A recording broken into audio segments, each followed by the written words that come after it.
Hello મિત્રો, કેમ છો તમે બધા? આઈ હોપ તમે બધા મજામાં હશો.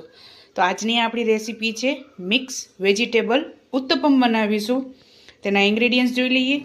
તો અહીંયા 1 કપ દહીં લીધેલું છે, 3 કપ રવો લીધેલો છે મેં અહીંયા. ખટાશ માટે લીંબુ, સ્વાદ અનુસાર મીઠું, 1 ટીસ્પૂન ઈનો લીધેલો છે, જે નોર્મલ ઈનો આવે છે તે જ લીધેલો છે. જરૂર અનુસાર પાણી. અને મિક્સ વેજીટેબલમાં મેં ગાજર, 1 મીડિયમ સાઇઝની ઝીણી બટેકી આવે છે તે લીધેલી છે, ડુંગળી 4 નંગ ઝીણી ટમેટી, બીટ અને 1 મોરું મરચું ને કોબી લીધેલી છે. તો ચાલો રેસીપી સ્ટાર્ટ કરીએ. તો સૌપ્રથમ આપણે રવાને પલાળી લેશું 10 મિનિટ માટે.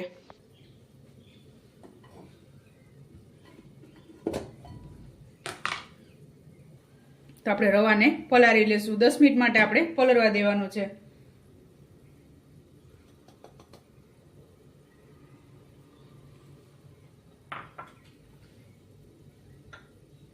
ત્યારબાદ દહીં એડ કરીશું.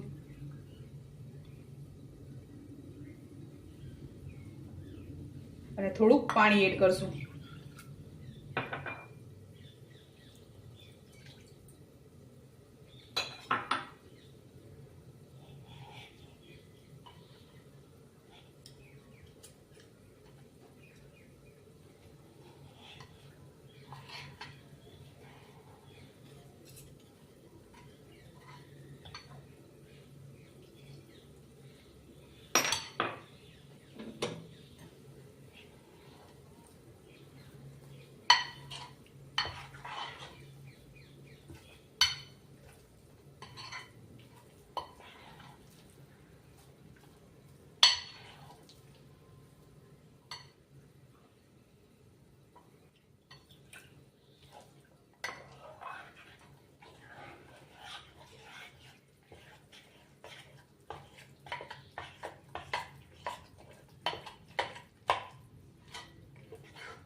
તો આપણે 1 ગ્લાસ જેટલો પાણીનો યુઝ કરેલો છે.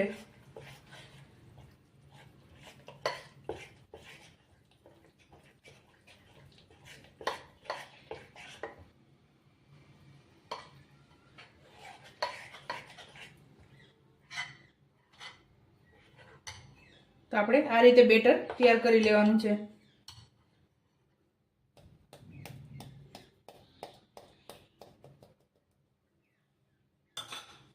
તો આપણે આને 10 થી 15 મિનિટ માટે રેસ્ટ આપીશું.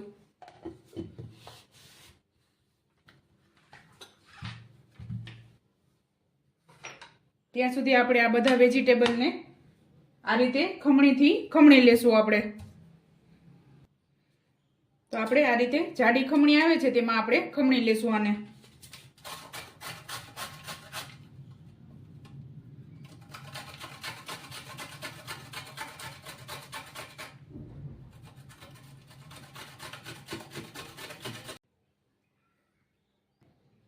ત્યારબાદ આપણે કોબી, ટમેટા, ડુંગળી અને મરચાંને આપણે ચોપરમાં ચોપ કરી લેશું.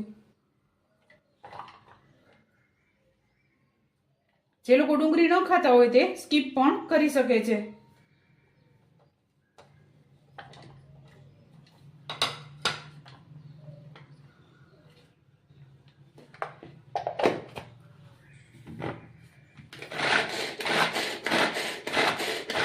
તો આપણે બધી વસ્તુ રેડી થઈ ગઈ છે અને રવાને પણ આપણે 10 મિનિટ થઈ ગઈ છે.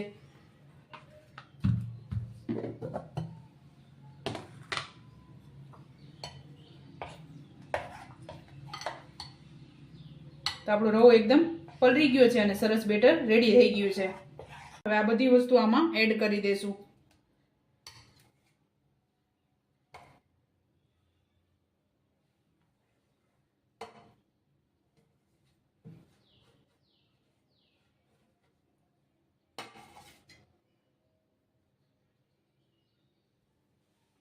ત્યારબાદ મીઠું એડ કરી દઈશું.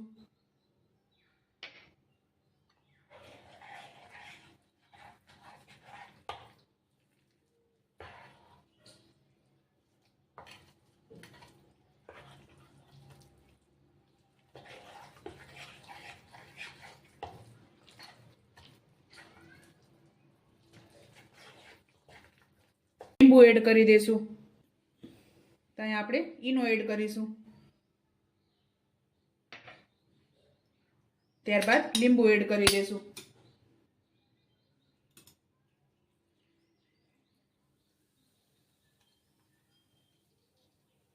દેશું તો આપણું તેલ ગરમ થઈ ગયું છે તો આપણે એમાં બેટર એડ કરી દઈશું.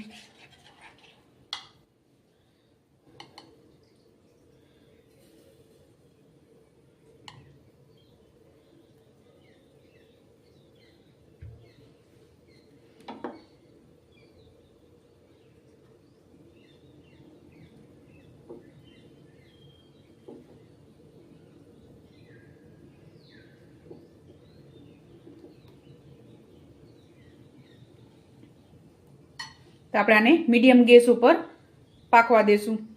તો આપણે 2 મિનિટ જેવું થયું છે તો આને ટર્ન કરી લેશું.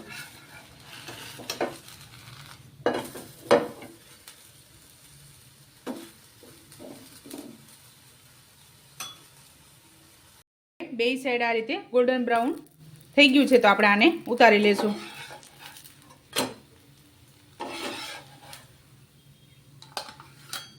આ જ રીતે આપણે બધા ઉત્તપમ તૈયાર કરી લેશું. તો ચાલો મિત્રો, તૈયાર છે આપણા મિક્સ વેજીટેબલ ઉત્તપમ. તમે પણ આ જ રીતે બનાવજો અને મને યાદ કરજો. મારા વિડીયોને લાઈક, શેર અને સબસ્ક્રાઈબ કરવાનું ભૂલતા નહીં. તો ચાલો મળીએ નેક્સ્ટ વિડીયોમાં.